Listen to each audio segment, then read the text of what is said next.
चलिए जानते हैं देश दुनिया की सिलेक्टेड काम की बहुत ही महत्वपूर्ण सिलेक्टेड खबरों को सिर्फ 10 मिनट में 50 बड़ी खबरों को। लेकिन दोस्तों वीडियो को आगे बढ़ने से पहले अगर आप लोगों ने हमारे चैनल को अब तक सब्सक्राइब नहीं किया तो सब्सक्राइब करके नीचे का बेल आइकन को प्रेस कीजिए। पश्चिम बंगाल की सीएम ममता बनर्जी एशिया के सबसे अमीर शख्स मुकेश अंबानी के छोटे बेटे आनंद की शादी में सर्किस होने के लिए मुंबई पहुंची हुई है। इसी बीच उन्होंने शिवसेना यूबीटी प्रमुख उद्धव ठाकरे से मुलाकात करने के बाद कहा कि आगामी महाराष्ट्र विधानसभा चुनाव में वह उद्धव ठाकरे की पार्टी के लिए प्रचार करेंगी। महाराष्ट्र में लोकसभा चुनाव के दौरान मिली सफलता से गदगद महाविकास आघाड़ी गठबंधन को बड़ा झटका लगा है। खबर के मुताबिक शुक्रवार को हुई एमएलसी चुनाव में एमवीए के साथ इसे 8 विधायकों ने क्रॉस वोटिंग की। वहीं लोकसभा चुनाव में लगे झटके के बाद राष्ट्रीय जनतांत्रिक गठबंधन ने जबरदस्त वापसी की है। दिल्ली स्थित एम्स ने बताया है कि रक्षा मंत्री राजनाथ सिंह को अस्पताल में डिस्चार्ज कर दिया गया है। दरअसल पीठ में दर्द की शिकायत के बाद सिंह ने गुरुवार को एम्स में भर्ती किया गया था। राजनाथ सिंह को अस्पताल के पुराने प्राइवेट वार्ड में भर्ती कराया गया था और न्यूरो सर्जरी विभाग में उनका इलाज चल रहा था।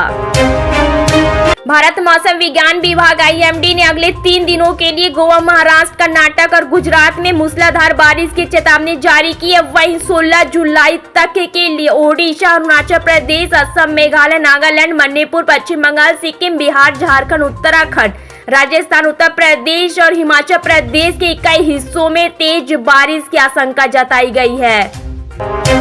केंद्रीय मंत्री नितिन गडकरी ने बीजेपी को अतीत में कांग्रेस द्वारा की गई गलतियों को दोहराने से बचने की सलाह दी है। उन्होंने कहा, अगर हम वही करते रहेंगे तो कांग्रेस करती थी तो उन्हीं के सत्ता से जाने और हमारे आने का कोई मतलब नहीं। उन्होंने कहा, लाल कृष्ण आडवाणी जी कहते थे कि हम अलग सोच वाली पार्टी है। लोकसभा चुनाव 2024 में अपेक्षित परिणाम न ला पाने के बाद जौनपुर की बदलापुर सीट से बीजेपी विधायक रमेश मिश्रा ने पार्टी को अगले चुनावों में अच्छा प्रदर्शन करने के लिए सुझाव दिए हैं। मिश्रा ने कहा है कि अगर बीजेपी को विधानसभा चुनाव 2027 जीतना है तो केंद्र नेतृत्व को कुछ बड़े फैसले लेने होंगे और चुनावी तैयारियां करनी होगी। कैबिनेट की बैठक हुई, 48 प्रस्तावों को मंजूरी दी गई है। राज्य सरकार के छठे वेतन आयोग के तहत आने वाले अपने कर्मचारियों पेंशन भोगियों का महंगाई भत्ता राहत को 230% से बढ़ाकर 239% और 5वें वेतन आयोग के तहत आने वाले अपने कर्मचारियों पेंशन भोगियों का महंगाई भत्ता राहत को 427% से बढ़ाकर 443% करने के प्रस्ताव को मंजूरी दी है। मतगणना की शुरुआत में कांग्रेस यहां से आगे चल रही थी, लेकिन भाजपा ने अचानक से 18वें राउंड के बाद बढ़त बना ली है। भाजपा ने 327 वोट अमरवाड़ा उप चुनाव जीत गई है, मगर अभी जीत की आधिकारिक घोषणा होना बाकी है। जनता ने बीजेपी के कमलेश प्रताप शाह को अमरवाड़ा का नया विधायक चुना। वहीं कांग्रेस के धीरन शाह शुक्र रामदास इनवित को 8078 वोट मिले। बिहार की हाई प्रोफाइल सीट रूपोली विधानसभा के उपचुनाव का परिणाम सामने आ गया। इस सीट के परिणाम ने सभी लोगों को चौंका कर रख दिया। इस सीट का निर्दलीय प्रत्याशी ने बाजी सभी को हैरान कर दिया है। वहीं भीम भारती और जेडीयू उम्मीदवार चारों खाने चित हो गए। जेडीयू के कलाघर मंडल की हार की वजह भी धीरे धीरे सामने आ रही है। बंगाल विधानसभा में भारतीय न्याय संहिता और नीट के खिलाफ एक प्रस्ताव लगाएगी ममता बनर्जी। अमरवाड़ा उपचुनाव में बीजेपी के कमलेश शाह 3252 वोटों से जीते, कांग्रेस से धीरन शाह हारे। दिल्ली सीएम अरविंद केजरीवाल की पत्नी सुनीता केजरीवाल से मिलने पहुंचे झारखंड के CM Hemant Soren. UP police में फेरबदल, 10 आईपीएस अधिकारियों का ट्रांसफर। उत्तराखंड मंगलौर सीट पर कांग्रेस की जीत, कांटे की टक्कर में काजी निजामुद्दीन से हारे बीजेपी प्रत्याशी।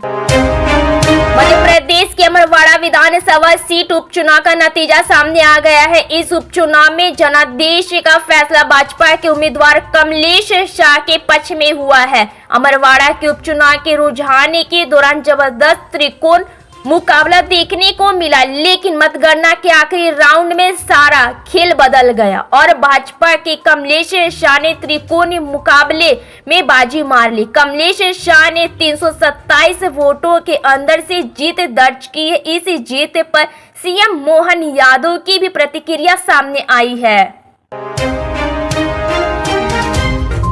झारखंड के मुख्यमंत्री हेमंत सोरेन आज दिल्ली दौरे पर है। इस दौरान वह अरविंद केजरीवाल की पत्नी सुनीता केजरीवाल से मिलने उनके आवास पहुंचे। इस दौरान उनके साथ उनकी पत्नी कल्पना सोरेन भी मौजूद रही। 28 जून को जेल से बाहर आने के बाद हेमंत सोरेन आज पहली बार दिल्ली पहुंचे हैं।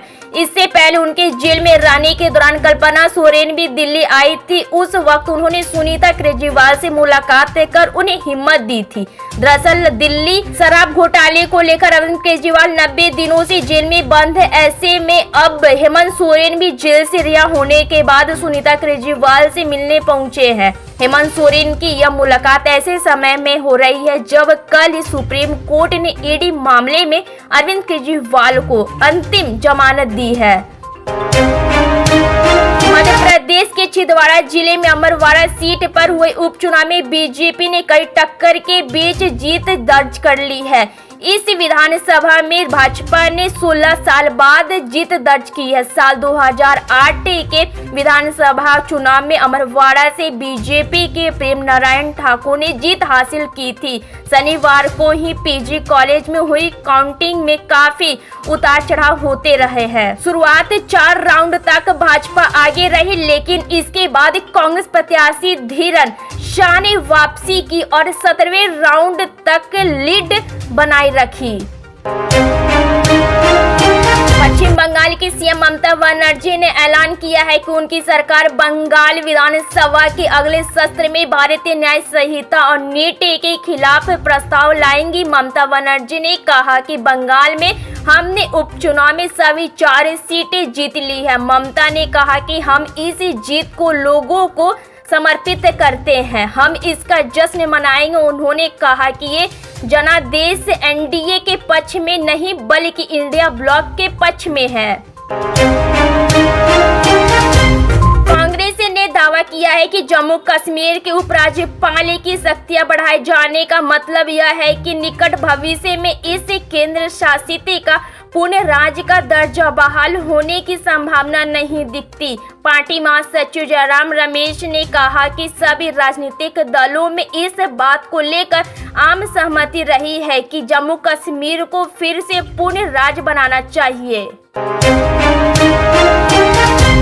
कांग्रेस के पूर्व अध्यक्ष लोकसभा में नेता प्रतिपक्ष राहुल गांधी ने 7 राज्यों की 13 विधानसभा सीटों के नतीजों पर अपनी पहले प्रतिक्रिया में कहा कि भारतीय जनता पार्टी के द्वारा बुना गया भय और भ्रम का जाल टूट चुका है।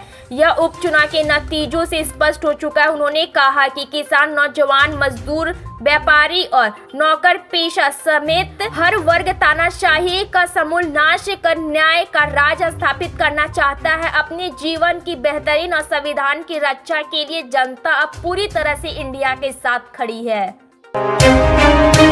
कांग्रेस महासचिव प्रियंका गांधी वाड्रा ने केंद्र सरकार और भाजपा पर निशाना साधते हुए कहा कि इसमें आश्चर्य की बात यह है कि संविधान और लोकतंत्र की आत्मा पर प्रहार करने वाले लोग संविधान हत्या दिवस मनाएंगे। केंद्र ने 25 जून को संविधान हत्या दिवस के रूप में मनाने का निर्णय लिया है।